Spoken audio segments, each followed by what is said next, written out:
So what I want to do to this image is I want to add canvas to the outside edge of all four sides, but by a specific amount, not just kind of freeform it by eyeballing it. I want, let's say, an exact inch added above, below, and to the left and right on all four sides of that image. How would I go about doing that? I'd go to the image menu, choose down to canvas size, and use this dialog to do so. Now, the default is to have this option called relative not turned on. And what that's showing you is the current size of the image. The canvas is 12.133 by 808. And then I have to sit there and do some math. Okay, if I want 3/4 of an inch to be added to all four sides, I have to do 3/4. So 0.75 times 2 is 1.5. And then I got to do 12.133 plus 1.5. It's too much math. So if I know that I want a specific amount equally on all four sides, I'm going to turn on the relative checkbox. And what this lets me do is just type in the number I want added.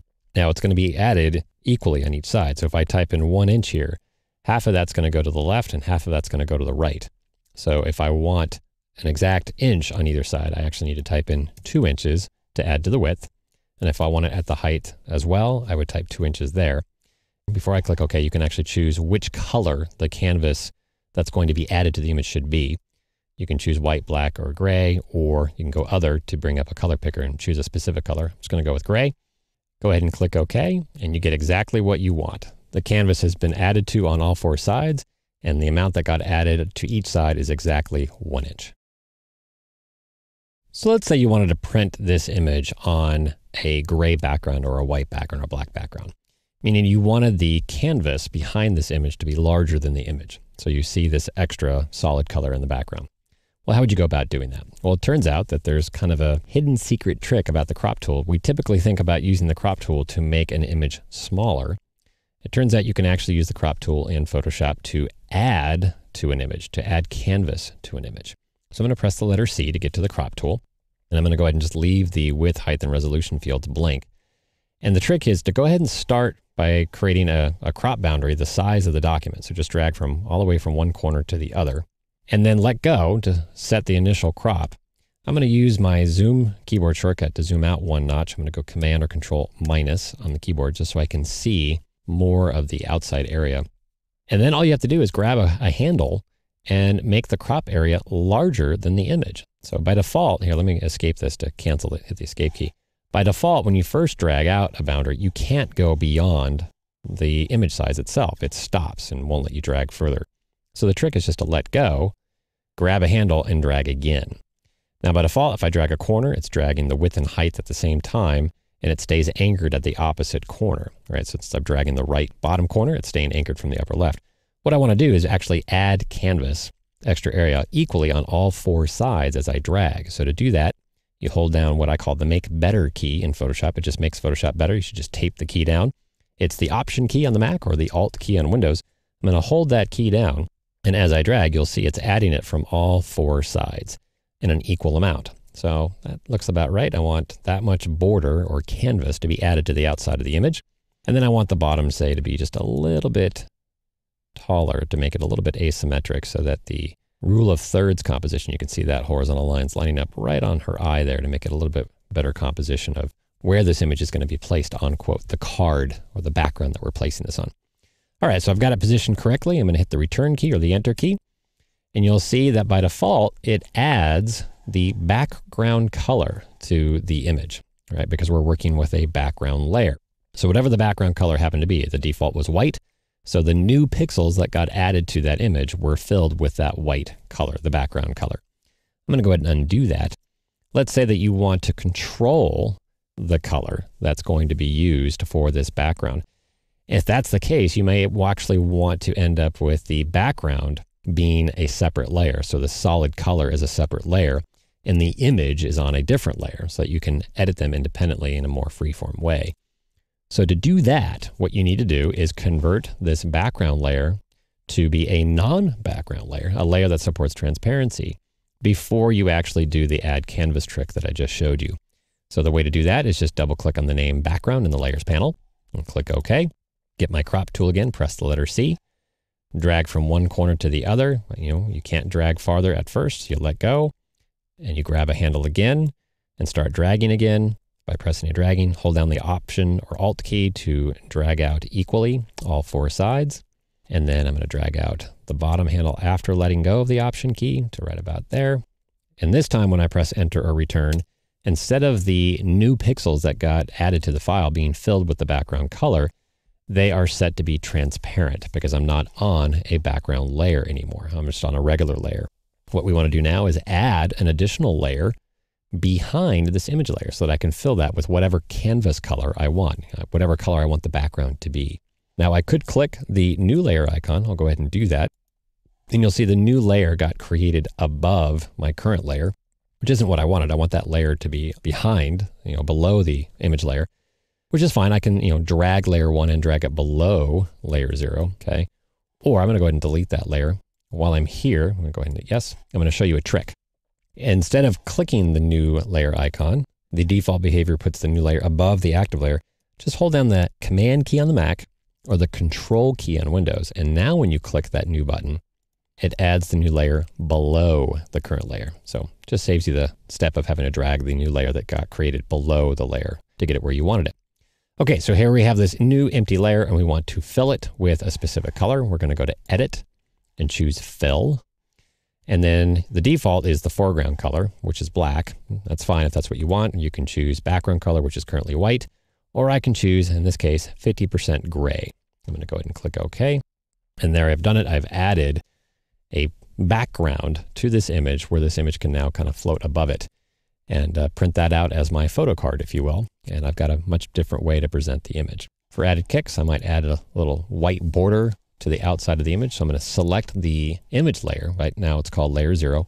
At the bottom of the layers panel, there's a little effects icon. I'm going to click on that and choose stroke as my effect to add to this layer. The default color is black. I'm going to make the size quite a bit bigger. And you see as I drag that size slider, you see that stroke being added to the composition there in the background. You'll note that it's rounded corners by default because the position has been set to outside. I'm going to change it to inside, and that's how I get nice sharp corners instead. I want the color to be white, so I'm going to click on the color chip. That brings up the color picker, and I'll click in the white area of that dialog there. Click OK, and you can see I've got a white stroke added to that to finish off the effect. I'll go ahead and click OK, and there's my final result. Things you didn't know you could do with the crop tool. So every once in a while, you're going to run into a composition where you want to make a certain edit or correction where your standard tools aren't going to really do the job for you. So things like free transform for scaling and rotating and perspective transformations and whatnot aren't really going to be appropriate to fix the problem that you're trying to address. So in this particular example, I don't like the fact that there's this big gap between this group of people and this person here. This girl is actually part of this group, but she looks too far away and isolated there. So we want to try to address that if we can. In this other example over here in this layer, I'm going to go ahead and turn the second layer on and turn the first layer off by clicking on the eye there. In this particular example, what I want is a 4x4 inch crop of this image. Now I've created some guides in this file already, so I'm going to turn them on under the view menu. I'm going to go ahead and say show guides. And you can see that if I were to try to crop this 4-inch rectangle between these two blue guides, I'm going to be chopping him off on the right-hand side there. So that's not going to work. So I need to address that. So we'll come back to that image in just a minute. Let's go ahead and turn the guides back off. View, show guides. And let's turn the second layer off and the first layer back on. And we're going to target that first layer by clicking on the word without help. That's the name of that layer there. Okay, so before this feature content aware scale that I'm going to show you, in the old days, what would you do to try to fix this problem? Well, if I make my selection by switching to the marquee tool by pressing the letter M, and just simply select this side of the image here by pressing and dragging, and then switching to the move tool by pressing the letter V on my keyboard, and then just start clicking and dragging to move these pixels over. I'm holding the shift key down so that it doesn't shift vertically as I move it horizontally. So there, I've just moved that over. Let's see what kind of a job that did. We'll go ahead and deselect by pressing Command or Control D. You can see, yeah, that's not so good because we now have this visible vertical seam, and we're going to have to go do a lot of retouching to get rid of that seam. So obviously that's not what we wanted. I'm going to go back over here to my history panel by clicking on the history panel icon, and that will open it up. And this is a visual way to do multiple undo. I'm going to click on the word open just to take us back to where we started from. Okay, so just a simple moving the pixels over wasn't going to cut it. And obviously a scale is probably not going to do it either. Just run that through real quick. We'll make a selection, press M from Marquee Selection Tool. We'll go ahead and drag out a selection. And if I do Command T or Control T to bring up the free transform mode, you see I get a bounding box around my selection. And as I scale that, you can see that just causes another problem where it's actually transforming and distorting those pixels and making her just a sliver. So not what we're trying to address there. Let's go ahead and undo that by hitting the Escape key to cancel that free transform. And I'll go ahead and deselect Command D. So what to do? Well, that's where Content Aware Scale comes in handy. So we're going to go to the Edit menu and choose Content Aware Scale. Now, at first glance, it looks exactly like free transform in terms of putting a bounding box around the pixels on this layer. But watch what happens when I start dragging the middle handle here towards the left. You can see that it is shifting pixels over and attempting to preserve the important content. Now you need to pay attention as you do this. It does a phenomenal job just out of the gate, but you need to look for things going haywire. Pay attention to her hand right here on the left-hand side. You can see if I take the resize handle too far to the left, her hand starts to get dismembered there a little bit. So I want to back off there a little bit. And it's okay to use Content Aware Scale in multiple passes, right? Do it once, fix it a little bit, apply it, and then maybe work it from the other side to see if you can get some better results. So that's what I'm going to do here. I'm going to stop right about there and hit Enter to apply that. And then I'm going to go to Edit Content Aware Scale again, and this time do it from the left-hand side and bring her closer to the group that way. And again, you just want to make sure you're not chopping off the hand. So one thing you might take a look for is to see if there's some tools to help you out here, and that's what I'm going to do. I'm going to hit Escape.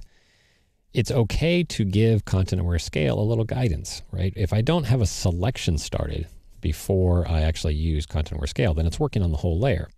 But if I make a selection and just say, hey, I want you to focus on this region here as I'm using Content Aware Scale, that's perfectly legal to do. So I'm going to make my selection. I'm going to go back to Edit Content Aware Scale. And these marching ants might get in the way. They're kind of distracting, so you can hide them under the View menu. You can say Show Selection Edges and turn that off. It's currently checked, so I'm going to turn that off. It's still selected, but we just don't get the distraction of those marching ants. And that's a Command H keyboard shortcut as well. Command H to toggle that on and off. And in that case, it actually hid the free transform bounding box or the Content Aware Scale bounding box as well.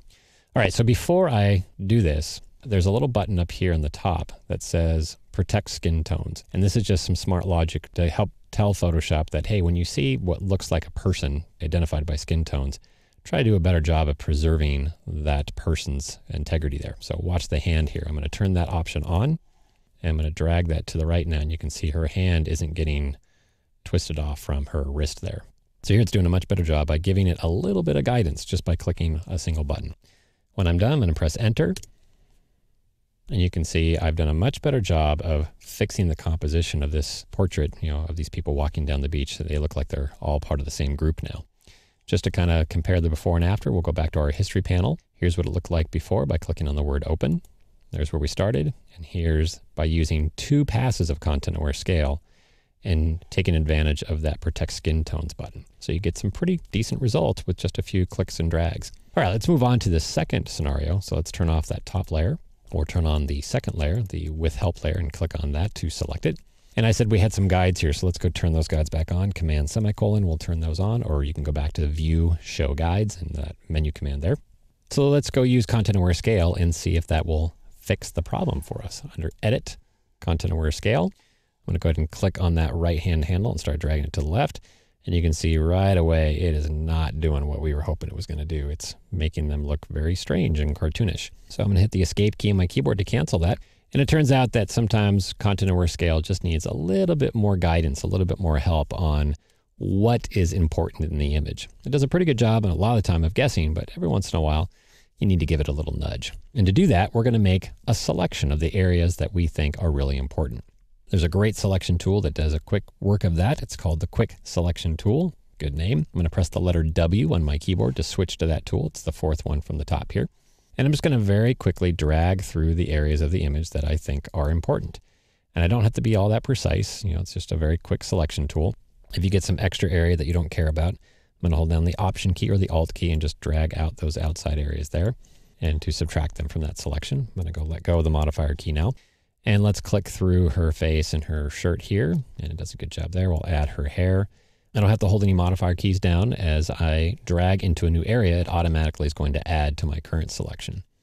So very quick tool here. If I accidentally drag too far, no worries, I can fix that. I'm going to hold down the Option key to subtract the area between those two.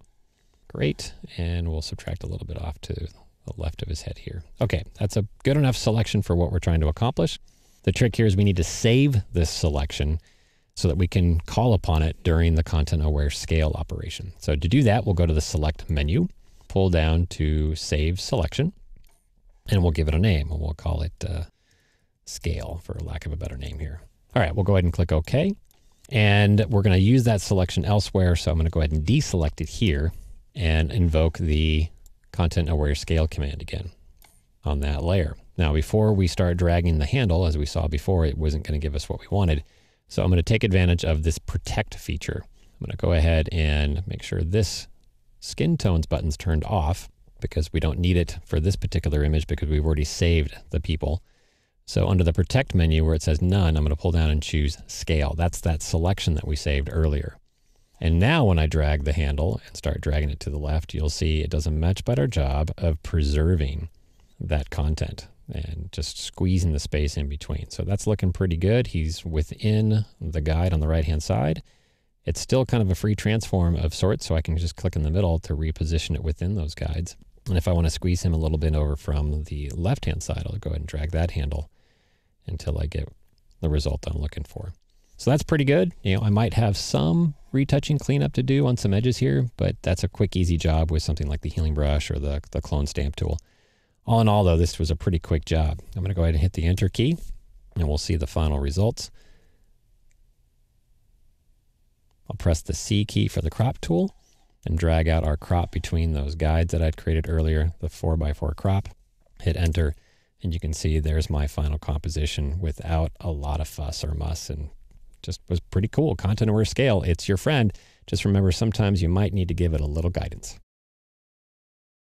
To crop an image in Photoshop, of course, you need to use the crop tool. Press the letter C on your keyboard to switch to the crop tool. I've already got that chosen. Or you can click on the happy little crop icon there. Now, by default, it's just a free-form crop, so just click and drag with the mouse and just drag out a rectangle and drag that to whatever shape you want to crop the image into. There is a nice overlay. This is called the rule of thirds overlay. And the idea here is that you line up interesting things in the image and the composition on one of these intersection points. You don't have to do that. It's just kind of a helpful guide. So if I line up her eye with that intersection there, in theory, you're going to get better composition. And most of the time, that's actually true. If you don't like that, you can actually change it to a grid, more equal parts, divvying up the area of the rectangle into equal parts. Or if you don't like either of it, you can change it to none. I like the default rule of thirds and keep it on there. So it's a nice aid as you're trying to figure out what composition you want your crop to be. Now that's fine. You'll notice that if I click inside the crop boundary, I can reposition the crop to wherever I want it within the image. And of course, to resize it from either the width or the height or from both at the same time, you just grab the appropriate handle. So if I do this middle handle on the right-hand side here, I'm just changing the width. If I do the top middle handle here, I'm just changing the height. And of course, if I do a corner handle, I'm changing both at the same time.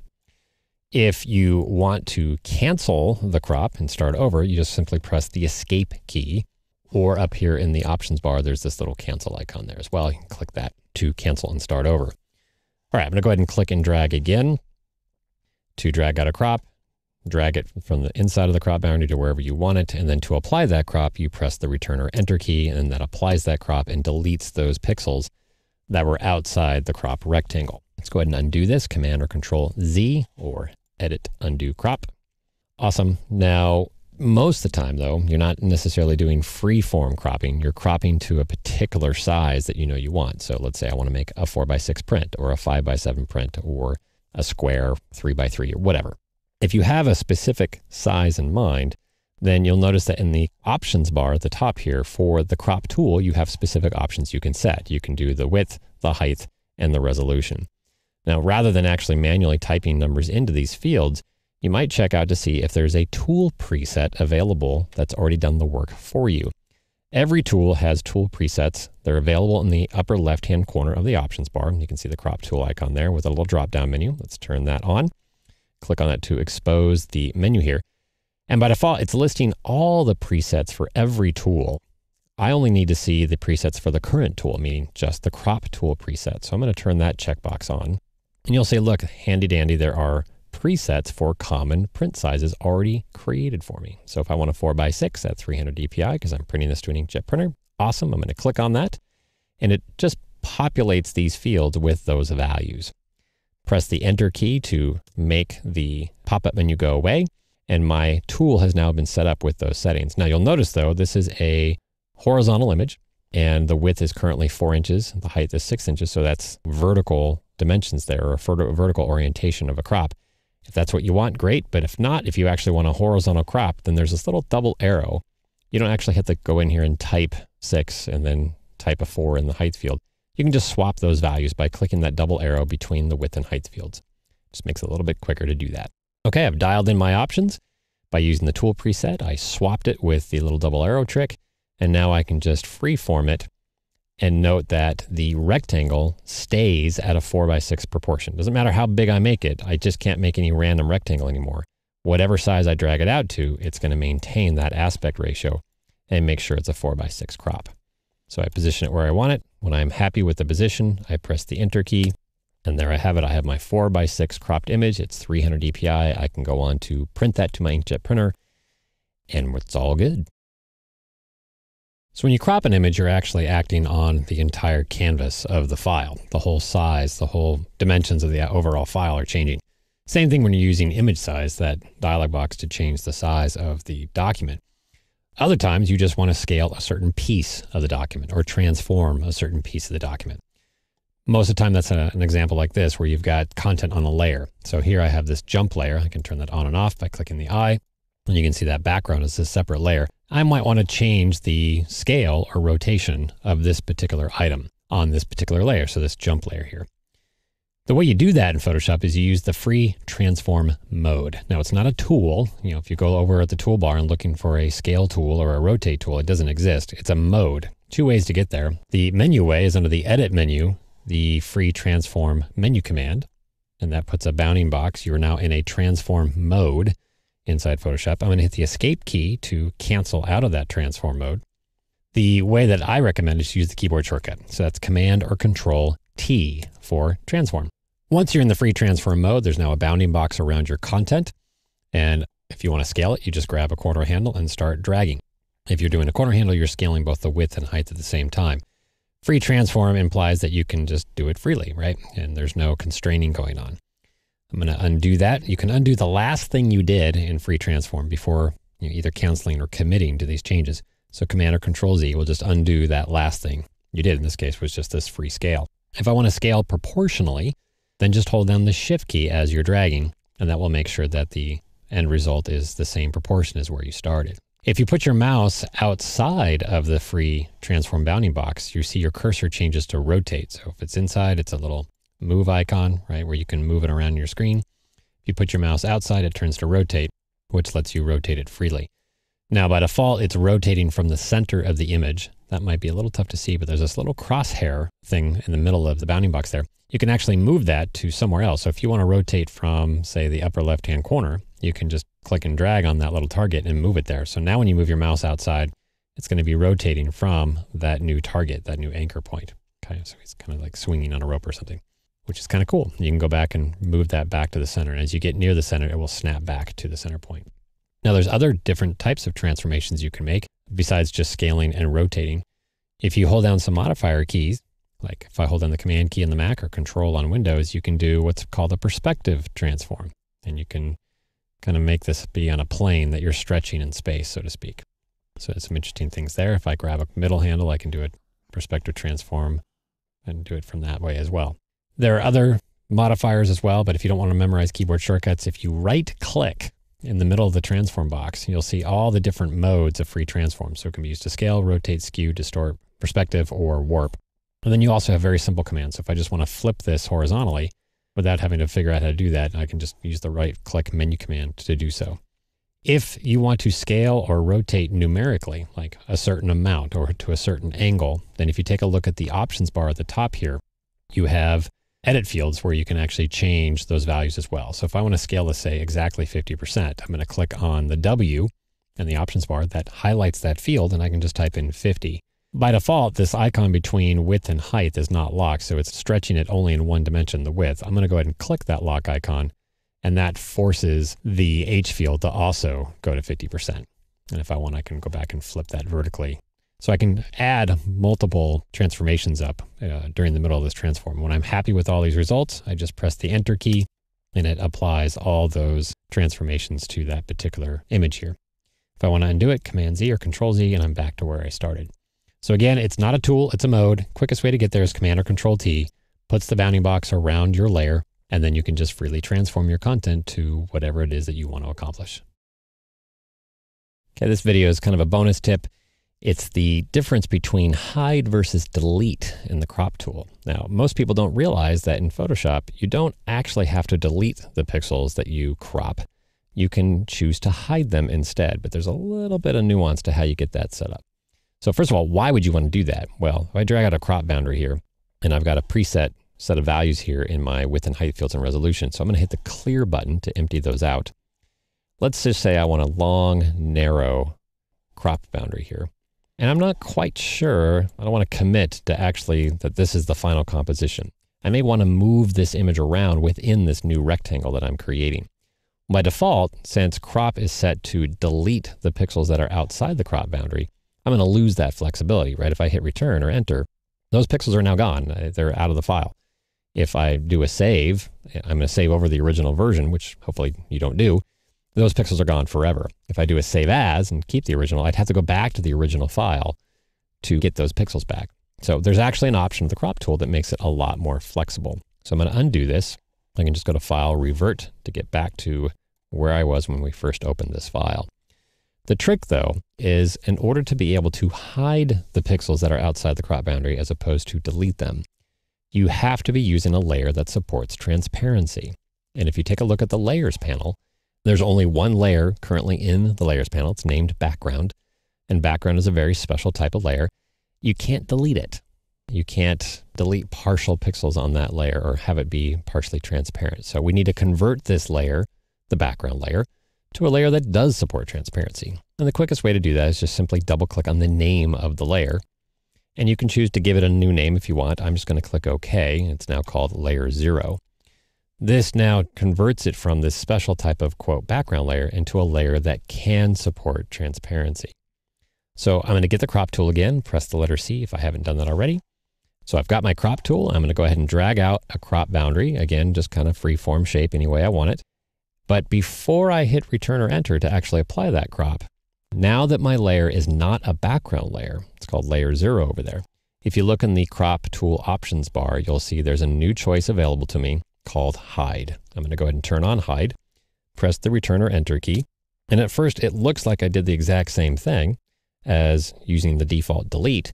But now if I switch to my move tool, I'm going to press the letter V on my keyboard to switch to the move tool and start clicking and dragging. You'll see I'm able to reposition that image within the canvas rectangle. So those pixels are still there. I didn't delete them. I just hid them, and they're hidden outside that canvas rectangle. So pretty cool. All right, so if you want to reposition your image within the crop, it's just simple as clicking and dragging. And as long as you don't go too far and reveal the transparency checkboard, right? There's no pixels here anymore. You have a lot of freedom to reposition this image and change the overall composition while maintaining the aspect ratio that you wanted. Okay, to summarize, you actually have the option to hide or delete when you're doing your crop. The trick is to make sure you convert that layer from a background layer to a layer that supports transparency, and that's as simple as double-clicking on the layer name and clicking OK.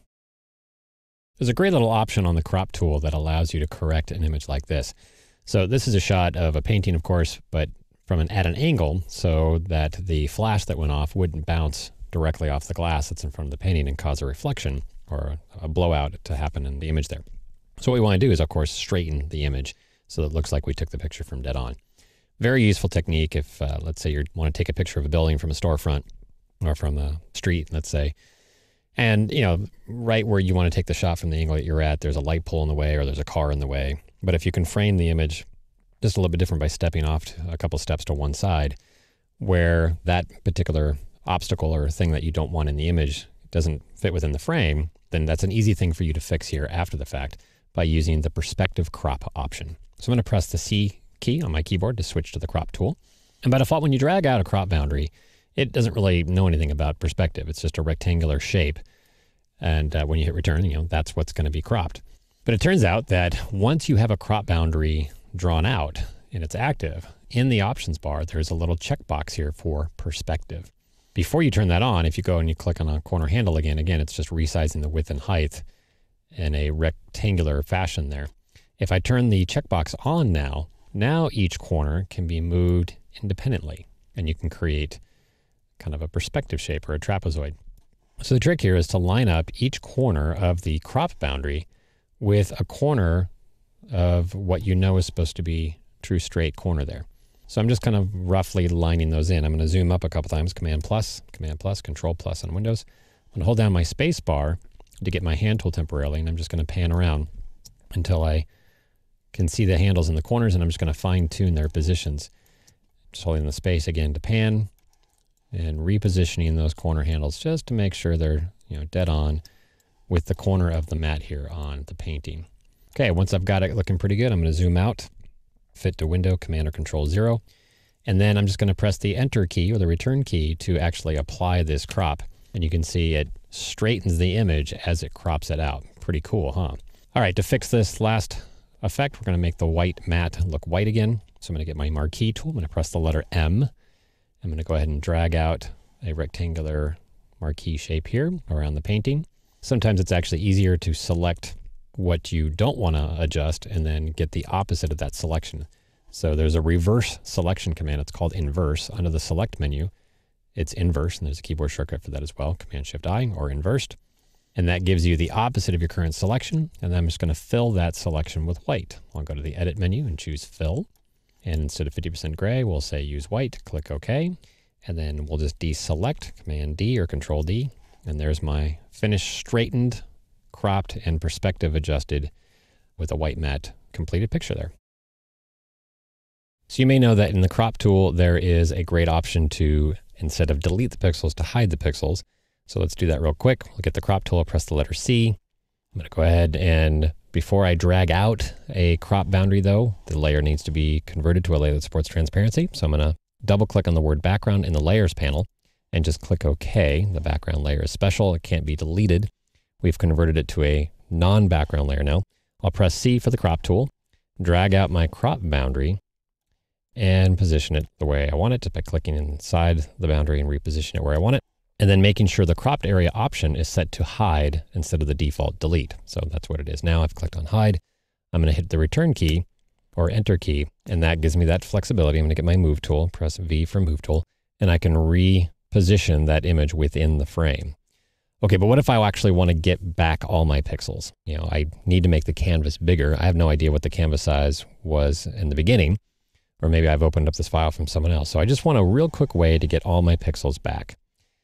To do that, just simply go to the Image menu and choose Reveal All, and that will automatically make your canvas, the document size, large enough to show you all your pixels again, and you're back to your original proportion.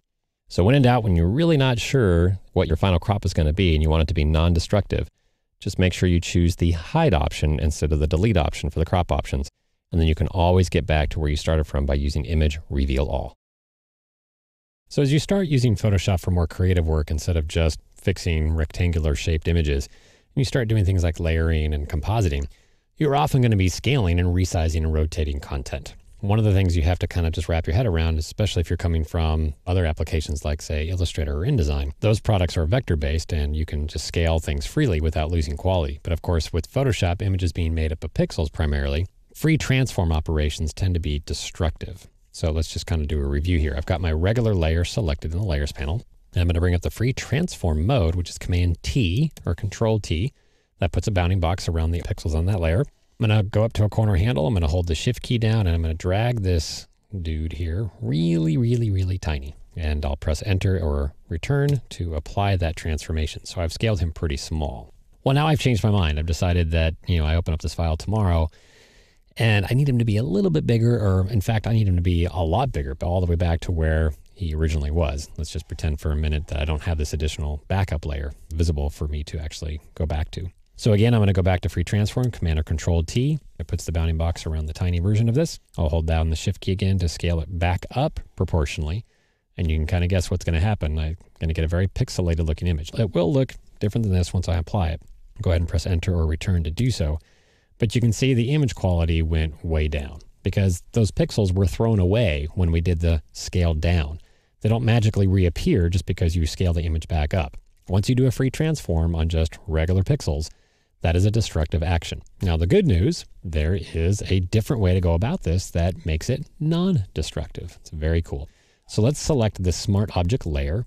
And in order to have transformations be non-destructive, we need to turn a regular layer and turn it into what's called a Smart Object layer. Easiest way to do that is to right-click on the name of the layer that you want to convert. And we'll go ahead and do that. Right-click on Smart Object. And we're going to choose the Convert to Smart Object command from the contextual menu. Now what happens is Photoshop wraps this content that was on this layer into a container basically behind the scenes. It's basically embedding the original version of this layer inside the Photoshop file directly. And it puts it in this little special icon in the layer panel there to let you know that that's a different layer than a regular layer. It's a Smart Object layer. Now on the surface, nothing looks any different except that icon treatment in the layers panel. But let's see what happens now when we do the free transform on this Smart Object layer. Command T, Control T, same bounding box. I'm going to hold down the Shift key. One little thing to notice, you see the handles, they're solid. On a regular layer, the handles are clear, they're transparent, or they're hollow. On a Smart Object layer, it's another visual clue here to let you know this is just slightly different nuance here. Anyway, I'm going to go grab the handle, hold down the Shift key to scale it proportionally, make it just as tiny as we did the first time on the regular layer. I'll hit enter or return to apply that. But now I decide I want to change my mind. I want to bring him back big. So again, I'll bring up free transform, Command or Control T. Again, I get the bounding box around that. I'm going to hold down the Shift key as I drag to make it big again. And you can see right away there's a big difference. And I'll take it almost as close to where it was before. I'm going to go ahead and hit return or apply. And you see that I get my original high resolution version back. Because when I did the original scale on the free transform on the Smart Object layer, I was not throwing away those pixels. So again, a Smart Object embeds a copy of the layer that you converted into a Smart Object and keeps it around behind the scenes. So then when you do a scale or a free transform, it's always going back to that high resolution version, downsampling or upsampling from that, and then updating the result in your layer document here. That gives you the ability to always go back and change your mind. So Smart Objects, very, very important building block, especially when you're doing more creative artwork and compositing inside Photoshop. Photoshop makes it very quick and easy to straighten an image as well. So you can see in this image here, the horizon line is at an angle, and we just want to quickly do a crop and straighten in one fluid step here. So the trick here is to use a tool called the ruler tool. It's buried underneath the eyedropper tool. So if I click on the eyedropper and press, I'll see the ruler tool that can be chosen from there. So I'll go ahead and choose that. And the idea is to start the ruler, position it where the horizon line is, or the area that you want to know that's supposed to be straight. Click and drag a line through to the other side, and that's going to add a measurement line there. And then once you let go of the mouse, you'll notice that in the options bar now for the ruler, there's just a single button that says straighten. Go ahead and click that, and voila, it straightens and rotates and crops the image for you all in one step. Pretty cool, huh? So in addition to the standard transformations that you can do to a layer in Photoshop, so scale, rotate, flip, perspective, distort, and so forth, there's another category of distortions or transformations you can do that are very powerful. They're just a little bit buried, and that's the warp transformations. Some people call them envelope distortions. Some people call them warp distortions. Here's how you get to them. So let's say that I want to make this snapshot, this postcard, look like it's a curling page, kind of floating above this gray background here. Let's figure out how to do that. So let's first select that layer, warp that layer is selected. We'll do Command T or Control T to bring up the free transform mode. And then there's this little tiny button off to the right in the options bar. It's this little guy right here. It only appears when you're in the middle of a free transform mode. So if you're looking for a menu command or a keyboard shortcut or a tool to get you here. You're not going to be able to find it. It has to be in the free transform mode. Once you have the free transform bounding box, you can either click the warp button here, or you can right click, and in the contextual menu, you can choose warp. And that switches you into the warp mode of free transform. At first, it puts a distortion grid along your selected layer there, and you can just freely transform and distort and warp this content, and you'll see it update there. But there's also some presets that you can choose from as well. So some of them are kind of sillier than others, like the fish, very popular. I like the one that's called flag, and the default distortion there is pretty severe, so I don't want to use it that much. So you just got to find the handle on the envelope here on the distortion grid that can be adjusted. And I'm just going to click and drag this up. So it's just a more modest adjustment, just a slight little bend here to create this kind of flaggy distortion. Once you like the effect that you've got, you just hit the enter or return key to lock that in. And then to kind of make it look like it's more floating up against this background and have a more three-dimensional page-like effect with the page edges curling there, I'm going to rotate this layer. So Command T again, Control T to bring up free transform. And I'll just put my mouse outside the boundary to go ahead and start rotating this a little bit. I'm going to go ahead and scale it at the same time. I'm going to click on a corner handle and hold down the Shift key to do it proportionally. And then I can move it freely where I want it and just decide on the rotate angle and get it just right. I'll go ahead and hit the Enter key when I am happy with that. And then to finish this off, maybe we'll add a drop shadow to make it look like it's more three-dimensional and floating above this gray background. So to do that, we'll go down to the bottom of the layers panel. There's the little effects pop-up menu for drop shadow, let's say. And once I bring up this layer style dialog box, I can actually click inside the image and grab the shadow and position it freely, which is kind of nice. Get it so like that. And then I can maybe adjust the size to make it softer, and I'll bring back the opacity, make it a lot lighter there. And if I need to, I can actually move the dialog a little bit off screen just to make sure that I can position that shadow exactly where I want it to get the effect I'm looking for. Dragging the shadow directly is a lot easier than playing around with the angle and distance controls. Distance will move it away from the object, and then the angle changes the light source there. What I like about using the mouse inside the image is that you can just position it freely and it updates the angle and distance accordingly. It's a lot easier way to go about it. Click OK. And there you have it, using a combination of free transform, warp mode of free transform, and a layer style for drop shadow to create a very static looking flat piece of artwork into kind of something interesting.